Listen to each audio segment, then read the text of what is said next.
Hey guys, welcome again to Tokyo at the Japan Mobility Show.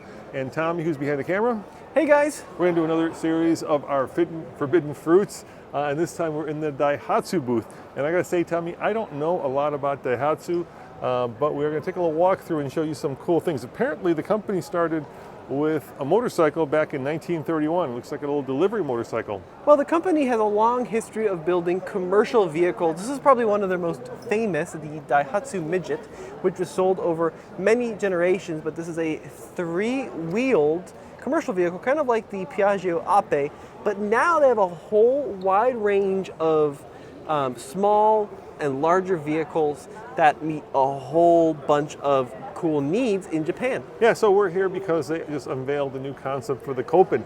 Now, Copen is a two-seater convertible that kind of competes with the Miata, and it's one of those vehicles I wish we got in the U.S. I love little two-seater convertibles, little roadsters. So let's look at the rest of these. We'll show you the old Copen, and then we'll walk over and show you the new one. Well, we also have a whole bunch of these really interesting concepts which just debuted here in Tokyo. But over here, we have a number of small cars, and that's because Daihatsu is primarily a manufacturer of small vehicles here in Japan under a classification called K cars, KEI, which is a lower taxed, easier car to afford for most Japanese.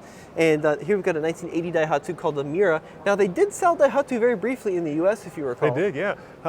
Remember we had the Rocky? Yeah, we did. The little off-roader. Hey, have you ever used those mirrors that are placed so far outboard on the front fenders? I never found them to be very utilitarian, but here in Japan they used to love them for some reason. Yep, we've got a 1999 EV van, and this is the original Copen. So this was also one of the vehicles that fell under that K category. So it's a really ultra small, compact vehicle powered by a 659cc engine, right around 63 horsepower. Yeah, you know, like the Cappuccino is another one that would compete against it. What's the Honda version, remember? They had the Beat. They had the Beat, yeah. This was a little bit later though.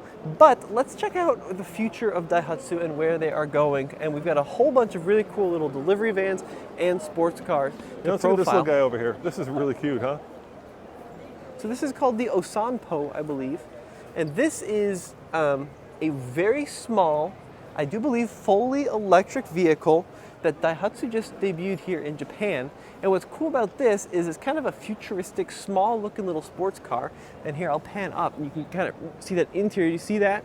So really minimalist. You got that two-spoke steering wheel with that little gauge cluster up there.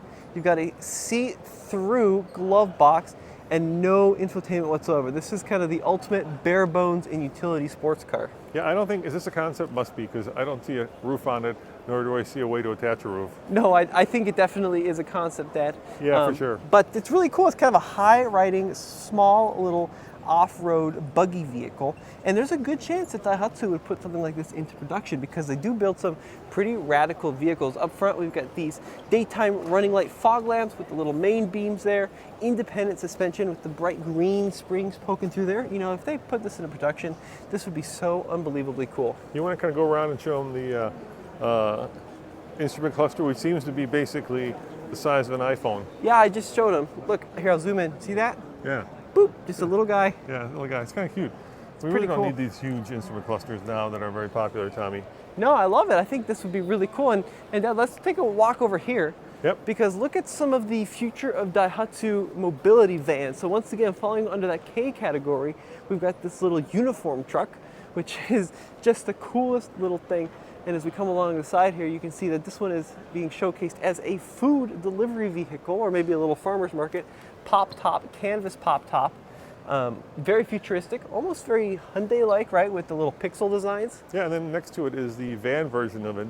Yeah, there you go. There's the cargo version. Little tiny, I think those are 14-inch wheels. Very squared off, but this goes to show, you know, just how utilitarian these vehicles are. They're not... Those little K cars, little K trucks that are very popular here in Japan, they're also becoming popular in America. People now can import them if they're 25 years or older. Yeah. And they're using them as little runabouts on farms, basically competing with, like, you know, the Polaris Ranger. Yeah, exactly. And sorry, 12-inch wheels, Dad, not 14-inch wheels. But same thing, right? Like, it's designed not to be stylistic. It's not designed to wow. No, it's a box. It's a box. It's a box, let's face it. But it embraces It's a white the box. And here, I think, Dad, we can take a look at the current box that they sell. Well, that's a little bit less of a box. So this, I think, is on sale right now. Keep in mind that Toyota or Daihatsu, owned by Toyota, right? They have It says HI Jet Concept. the Hi-Jet. The Hi-Jet, sorry, not the Yeah. HI Jet. No, not the Hi-Jet. The E-Hi-Jet concept. Hey, And- hey, Daihatsu, that's a free one for you. Just go with HI Jet. but look at this. Let's see if it's unlocked. Should we see? Yeah, open it up. Oh yeah, there you go. So very minimalist interior, but even though this vehicle is not much more than probably 12 feet long, You know what this reminds me of? what? Our Candy, except that it works. Yeah, really good space. Check this out, Dad. The radio, Uh-huh. this is your speaker. You get AM, FM, that's your speaker. Got a couple of airbags in here, and that's it. And then let's take a look at the space in the back. Vinyl floors, very utilitarian. Really, really nice. I don't know. Are we being yelled at, or are we supposed to be doing I this? think we're okay. I think we're okay. We don't know. We don't know what the criteria is here. But let's move on, Tommy. Okay. I don't want to get in trouble. Oop, we'll go around here. Oh, right. All right, well, let's go look at the Copen concept, and I think this is going to be actually a production car, Tommy. Yep. I got you can kind of get a sense of when a company does a concept that's just kind of a thought process or a thought game, or you can obviously then like this, where it's center stage at the Daihatsu booth. So I think they're going to build this actually. It's really cool. Now this is a lot bigger than the one we just looked at, so Yeah. it's 1.3 liter, right? It's a lot longer, it's a lot wider. This is no longer a K car, but you can kind of see the evolution of the front end with those LED running lights 1.3 liter. and the May beam. Yeah, I think it's got a 1.3. It's Yeah. got should have more power than the old one. Yeah. Really interesting wheels. It's kind of like a steel wheel design. I don't like the wheels. You don't like those little spokes? No, they're a little too kind of too busy, if you ask me. If you got rid of the little chrome spokes, I think it would actually look better. Doesn't work for you, huh? Yeah, too much. It's just overstyled. Disc brakes. Let's check out the side. Pretty wide haunches. Yeah, I like the seats. They're really cool. They're kind of almost organically incorporated into the car. Oh yeah, look how finished that interior looks. So here, I'll do a quick tour. Yeah. So you got your main screen there with your automatic transmission selector below that. And then you also have your integrated climate control right there. Steering wheel over there. Really a good looking design, actually. I think it looks very, very futuristic and nice. You sure it's not electric? I was reading it's supposed to be powered by gas, but it could be electric. Yeah, it's got a little bit of an electric feel Got to the it. But electric we could be vibes wrong. to If it. you guys know, let us know in the concepts below. Like I said, they just kind of let us loose here at the Japan Mobility Show, and we're learning as much about these cars as you are as we kind of go around and do these videos. So I apologize if we get some things wrong, but we'd like to show you the vehicles and give you an idea of what some forbidden fruit are that we don't get. I like that interior, Tommy. What do you think the thing to the right of the steering wheel is? You think that's like a I think speaker? there's probably a speaker there, yeah. Yeah. Yeah, it looks really good. Looks very modern. Looks very clean.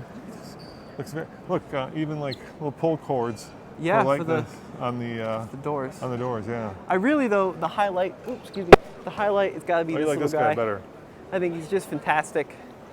Great look, futuristic, an all-around winner, Dad, for me. Well, folks, what do you think? I think we got another one. Head on over to. Let me show you where they. Well, you got. There's a lot going on your shirt, Tommy. AllTFL.com. If you want to see complete coverage from Japan, as me and Tommy Oh, no. kind of work our way. Don't worry about it, Tommy. As we work our way through the Japan Auto Show and give you guys. I wouldn't say the inside scoop, but certainly the American. Perspective on what it's like to be here in Japan, and we are a little jet lagged, so I apologize if we're A little off our game if we're here. off our game. All right, see you guys next time. Ciao.